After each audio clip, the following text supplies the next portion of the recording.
காங்கிரஸ் என்ன பண்ணுறாங்கன்னா, திமுகவோட கூட்டணி இருந்துக்கிட்டு காங்கிரஸ் தலைவர்களில் ஒரு சில பேர் விஜயோட போய் ரகசிய பேச்சுவார்த்தை பண்ணியிருக்காங்க.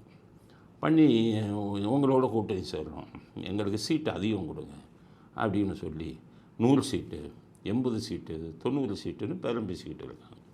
இது வேடிக்கை என்ன தெரியுமா? காங்கிரஸை பொறுத்தவரை ராகுல் காந்தி அங்கே வந்துக்கிட்டு ஸ்டாலினோட ரொம்ப நெருக்கம், ரெண்டு பேரும் ரொம்ப க்ளோஸ். இங்கே இருக்கிற லோக்கல் ஆளுங்கள்லாம் எதையாச்சும் ஒன்று சொல்லிக்கிட்டு இருப்பாங்க.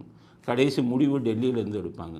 அங்கேருந்து ராகுல் சொல்லுவார், திமுகவுடன் கூட்டணி 20 சீட்டு ஒத்துக்கிட்டாச்சு அப்படின்னு சொல்லுவார்.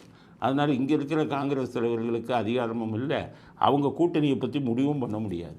இருந்தாலும் இங்கே இருக்கிற ஒரு சில தலைவர்கள் அவர்கிட்ட போய் கெஞ்சுறாங்க, விஜய்கிட்ட எங்களுக்குள்ளே கொடுங்க. ஏன்னா திமுக கொடுத்தா 20 சீட்டு தான் கொடுக்குறாங்க. அப்போ 20 பேருக்கு தான் சீட்டு கிடைக்கும்.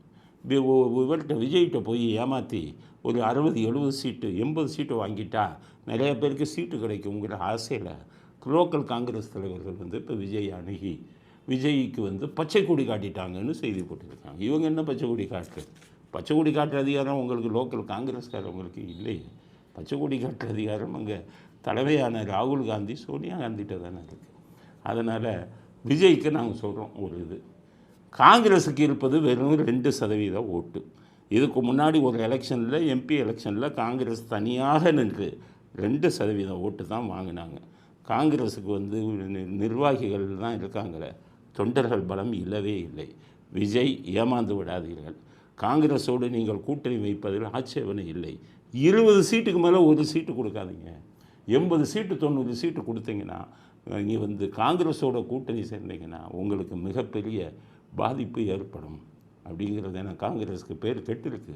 19 சீட்டு ஜெயித்த பீகாரில் 2 சீட்டோ 3 சீட்டோ ஜெயிக்கிறாங்கன்னா அந்த கட்சியில் நீங்கள் கூட்டணி வைக்கலாமா?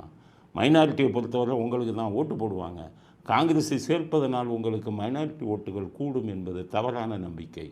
அதனால் விஜய், நீங்கள் தனியாக கூட நின்றுக்காங்க, இல்லை மற்ற கட்சிகளை கூட்டணிக்கு வச்சுக்கோங்க, காங்கிரஸ் போன்ற கட்சிகளோடு வச்சுக்கோங்க. ஆனால் 20 சீட்டுக்கு மேலே கொடுக்காதீங்க. ஒரு வேளை கூட்டணி வைத்தால் உங்களை ஏமாற்றி 60-70 என்று ஒரு பலமும் இல்லாத காங்கிரஸ் உங்களை ஏமாற்றி விடுவார்கள். அப்படிங்கிறத விஜய்க்கு நாங்கள் கொடுக்கக்கூடிய ஒரு அறிவுரையாக, என்னுடைய அரசியல் பயணத்தில் நான் கொடுக்கக்கூடிய ஒரு அறிவுரையாக நான் இதை பதிவு செய்ய விரும்புகிறேன்.